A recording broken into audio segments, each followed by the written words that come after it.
Mesdames, messieurs, bonjour, j'espère que vous allez bien. Bienvenue dans cette nouvelle vidéo dans laquelle aujourd'hui je vais vous parler des bons plans comics à choper jusqu'à la fin de l'année. Une vidéo relativement similaire à la précédente que je vous avais fait notamment en début d'année. Une vidéo dans laquelle je vais vous donner mon avis sur les titres que j'ai déjà lus et j'espère pouvoir vous éclairer notamment en vous montrant quelques planches de chaque comics.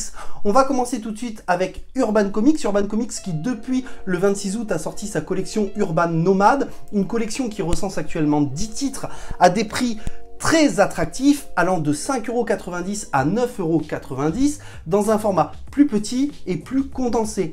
Dans cette collection, vous pourrez retrouver notamment La Cour des Hiboux, première partie et seconde partie, scénarisée par Scott Snyder, dessinée par Greg Capullo, deux récits de 176 pages au prix de 5,90 € qui vous racontent l'histoire de Bruce Wayne qui est de retour sous le masque de Batman après une longue période d'absence et qui va se lancer à la poursuite d'un mystérieux assassin aux allures de hibou qui cible bien évidemment Bruce Wayne. C'est un récit absolument fabuleux, c'est une série normalement en 9 tomes, mais si vous le souhaitez, vous pouvez très bien vous arrêter sur ces deux premières parties et vous serez largement satisfait. Dans cette même collection, il y a bien sûr Flashpoint que je vous conseille de Geoff Johns et d'Andy Kubert à 5,90 € pour 176 pages qui va vous propulser à la vitesse de la lumière avec Flash qui va se retrouver dans un monde parallèle dans lequel c'est le père de Bruce Wayne qui est Batman et dans lequel les Amazones et les Atlantes se font la guerre entraînant avec eux des milliers de morts. Bien sûr, je ne peux que vous conseiller Killing Joke, scénarisé par Alan Moore et dessiné par Brian Bolland, récit dans lequel ils ont également intégré l'homme qui rit, que je ne connais pas forcément, mais Killing Joke va retracer les origines du Joker et c'est un récit à ne pas manquer, surtout à 5,90 €. Et enfin, dans cette même collection, je ne peux que vous conseiller l'excellentissime Batman White Knight, scénarisé et dessiné par Sean Murphy. Sean Murphy qui dans ce récit va inverser le rôle de Batman et du Joker. Joker qui va être psychologiquement stable grâce à des médicaments et qui va utiliser le nom de Jack Napier pour engager un procès contre Batman qui l'aura agressé auparavant et contre le JCPD qui, lui, n'aura pas intervenu contre Batman qui était en train d'agresser le Joker. Un récit absolument fabuleux. Dans cette même collection, il y a les deux excellentissimes Transmétropolitane. Alors personnellement, je ne les ai pas lus, mais si vous connaissez le comic des comics, ce sont des récits dont il vous parle relativement souvent. Il y a également Fable, tome 1, tome 2, que je ne connais pas non plus. Et enfin, il y a également Watchmen. Watchmen que je ne recommande absolument pas aux nouveaux lecteurs, puisque je pense très sincèrement qu'il faut être un lecteur de comics avisé et aguerri. La collection Urban Nomade est une collection qui s'inscrira dans le temps. Vous n'êtes donc pas forcé d'acheter tout de suite les comics qui vont sortir, puisqu'une deuxième et une troisième vague sont déjà prévues avec 10 autres titres à chaque fois, et la deuxième vague est annoncée notamment pour le mois de janvier 2023. On passe tout de suite à Panini, Panini qui nous propose dès le mois d'octobre la collection Marvel Les Grandes Sagas avec 10 titres au prix de 6,99 €. Dans cette collection, le premier titre proposé est Venom vs Carnage, un enfant aîné de Peter Milligan et de Clayton Crane, une histoire qui vous raconte que Venom, le méchant peut-être le plus populaire de l'univers de Spider-Man et anti-héros, et Carnage, un tueur sanguinaire, vont s'unir et créer un être encore plus puissant, poussant Spider-Man et la Chatte Noire à combattre l'ennemi. Mais quel camp vont choisir Venom et Carnage? C'est une histoire sombre et violente, dynamique, qui s'adresse bien évidemment aux fans du symbiote, sinon passez votre chemin. Ce récit que j'avais lu très rapidement a un scénario relativement faible, des dessins en peinture digitalisée, et selon moi, il faut être un très grand fan des symbiotes pour apprécier ce récit. Ce récit est toutefois un récit complet. Le deuxième récit, Captain America, le soldat de l'hiver par Ed Brubaker et Steve Epting, est un récit qui vous raconte que le soldat de l'hiver est Bucky Barnes et le capitaine refuse de le croire. Steve Rogers va devoir alors faire appel à ses souvenirs et retourner dans le passé. Un récit essentiellement d'espionnage dans lequel Bucky et Natasha feront équipe. Et quelle équipe d'ailleurs! Ils affronteront le crime, des super espions et même Docteur Doom.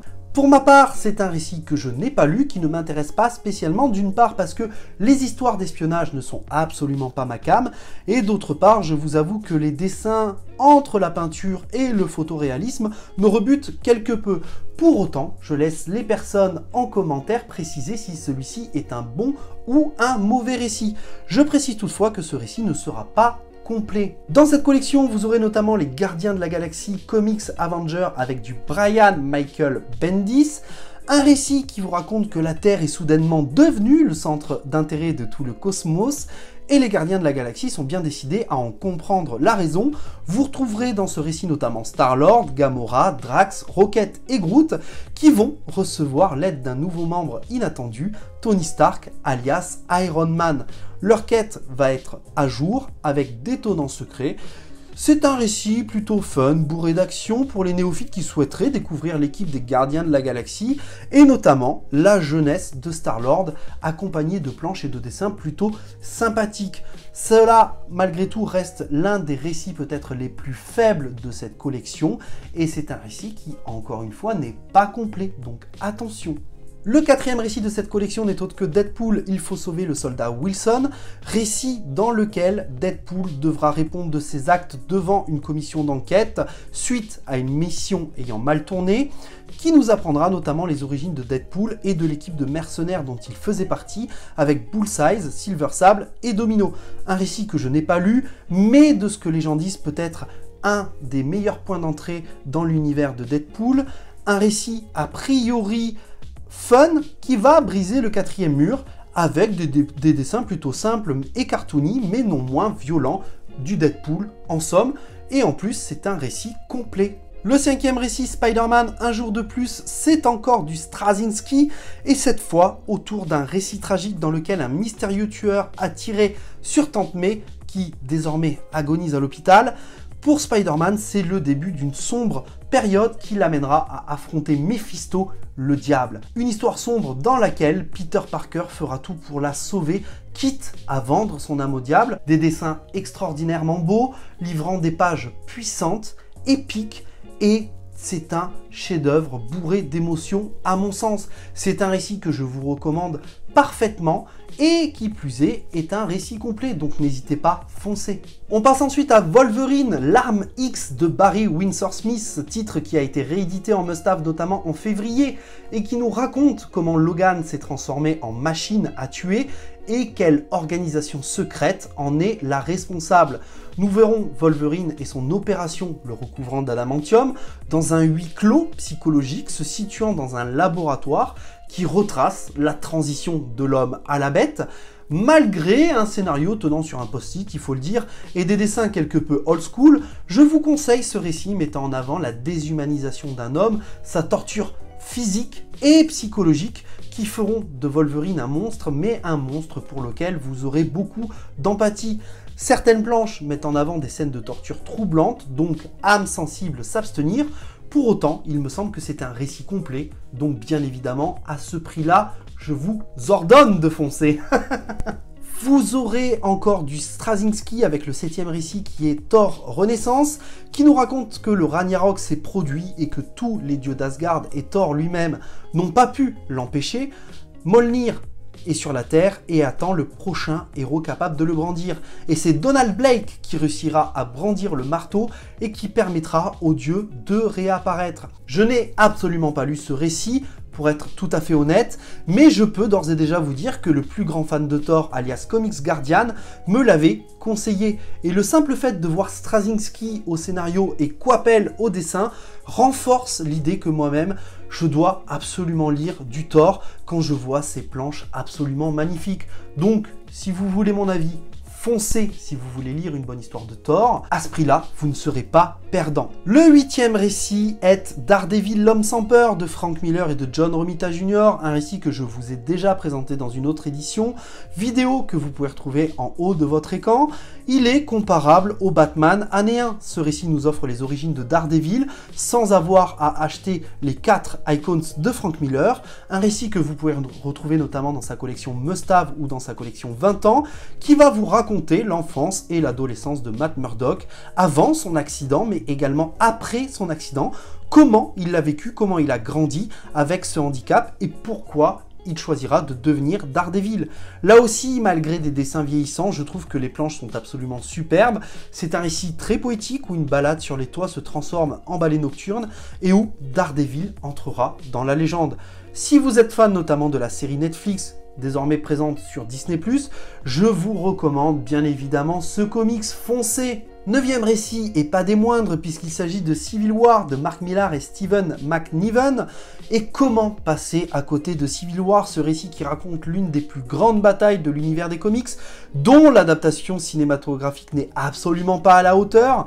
C'est le début du conflit entre Captain America, qui souhaite garder son identité secrète, et Iron Man, qui est pour le recensement des surhumains et l'enregistrement de leur identité.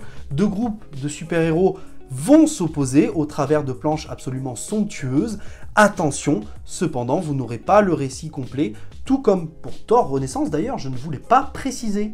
Allez, on finit avec le dernier récit, il s'agit de la quête de Thanos scénarisée par Jim Starlin et dessinée par Ron Lim, qui nous raconte que Thanos est mort et a été tué par Adam Warlock, mais sera ressuscité par sa bien-aimée la Mort, et pour lui prouver ainsi sa reconnaissance, il se lancera dans la quête de lui offrir les gemmes de l'infini, un scénario sympathique, des dialogues aux petits oignons et des dessins aux 90s, pour un récit incontournable autour du Titan fou et de sa quête des pierres de l'infini, un récit qui sera quelque peu différent de ce que vous avez pu voir dans les films notamment.